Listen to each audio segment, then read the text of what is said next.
Once upon a drizzle-soaked day in 1885, in the industrious town of Bury, Greater Manchester, two church football sides, Bury Wesleyans and Bury Unitarians, decided enough was enough. Thanks to the diplomatic wizardry of one Aidan Aerosmith, these Sunday warriors met over pints at the Wagon and Horses and the Old White Horse, not to discuss theology, mind you, but the far loftier matter of football supremacy.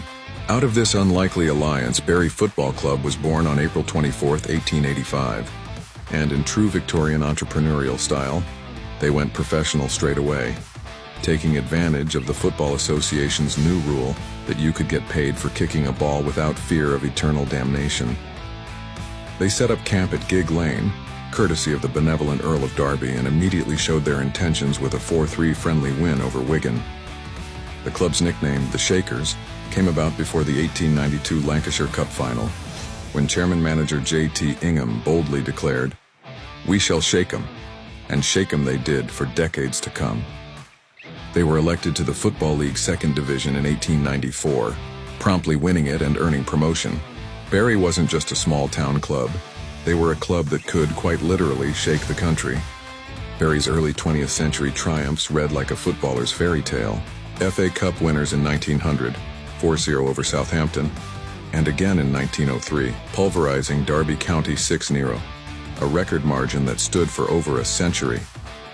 They weren't just cup specialists. The league saw them finish fourth in the first division in 1925-26, proving Bury could hold their own among the elite. Over the decades, players like Charlie Cigar, Jimmy Settle, Colin Bell, and even a young Casper Schmeichel passed through, leaving footprints on Gig Lane's hallowed turf. Managers, from the legendary Bob Lord to the revivalist Stan Ternent, shepherded eras that brought promotion, glory, and occasional mischief. Of course, what's a British football club without a scandal or two or a few dozen?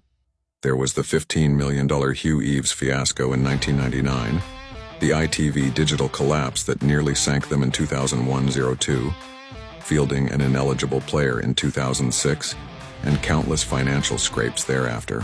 The nadir arrived in 2019 when, under the stewardship of Steve Dale, Bury became the first club expelled by the EFL since 1992, a moment that saw fans' hearts sink faster than a wet football in Gig Lane's puddles.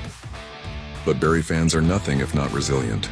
Enter the Phoenix, Bury AFC, rising from the ashes in the Northwest Counties League, eventually reclaiming the Bury FC name in 2023, and triumphantly returning to Gig Lane, home of ghosts, glory, and the occasional overzealous pigeons.